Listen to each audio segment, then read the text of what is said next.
শুভ সন্ধ্যা বন্ধুরা।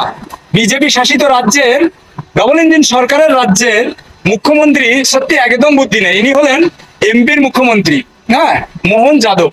এনার একদম বুদ্ধি কম। ইনি পারলে মমতা ব্যানার্জির থেকে একটু বুদ্ধির ধার নেওয়া উচিত ছিল।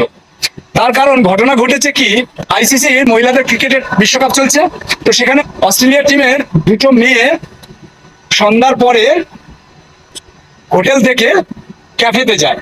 তো যাবার পথে একজন ওখানে ওদেরকে শিরোধানির চেষ্টা করে। তো যখন শিরোধানির চেষ্টা হয়েছিল তখন এই এই মুখ্যমন্ত্রী কি বোকামি করেছে দেখুন। এই মুখ্যমন্ত্রীর প্রশাসন এই যে শিরোধানির চেষ্টা করেছিল তাকে ধরে কি মার মেরেছে, ভিডিওটা আমি একটু পরে দিচ্ছি। ওনার উচিত কি ছিল আমাদের মুখ্যমন্ত্রী থেকে বুদ্ধি নেওয়া।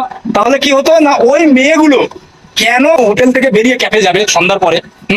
একদম ঠিক করেনি, এইটা বলা উচিত ছিল। কিন্তু তা না করে যে ঘটনা ঘটেছে, আখিল খান নাকি নাম, তাকে খুব মেরেছে, খুব, একদম উচিত করেনি এইটা।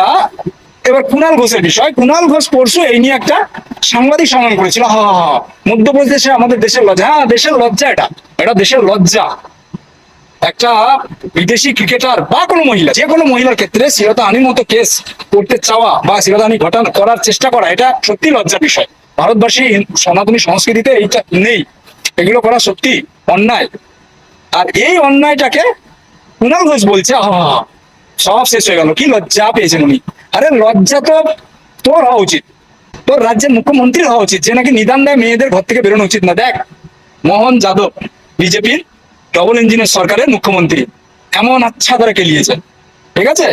এরকম কেলিয়ে তারপরে বিচার হবে, অবশ্যই বিচার হবে। প্রথম উত্তম মধ্যম দেওয়া হবে, তারপরে বিচার হবে, এটাই হওয়া উচিত। দেখুন, এখানে নাম কোনো বড় কথা নয়, কিন্তু এই ধরনের ঘটনা যারাই ঘটায় তারাই ক্রিমিনাল, তাকেই ধরে এই ধরনের দেওয়া উচিত। সে নাম অখিল খান হোক বা অখিল সেন হোক, ঠিক আছে? তো যাই হোক, কুণাল ঘোষের ভিডিওটা আমি প্রথম দিচ্ছি, তারপরে উত্তম মধ্যম মানে অ্যাকশনের রিয়াকশন সেটাও দিচ্ছি। দুটো ভিডিও আপনারা পরপর দেখুন, তারপরে যা বলার বলবেন। সকলে ভালো থাকবেন, রাধে রাধে। শাসিত ডবল ইঞ্জিন সরকারগুলি সেখানে ঘটলো সারা পৃথিবীর বুকে ভারতের মাথা লজ্জায় হেট করে দিল এই বিজেপি। যে অস্ট্রেলিয়ার দুজন মহিলা বিশ্বকাপের মহিলা প্লেয়ার, তারা হোটেল থেকে ক্যাফেতে যাচ্ছিলেন, সেই সময় শ্লীলতাহানির চেষ্টার অভিযোগ উঠেছে। ভাবা যায়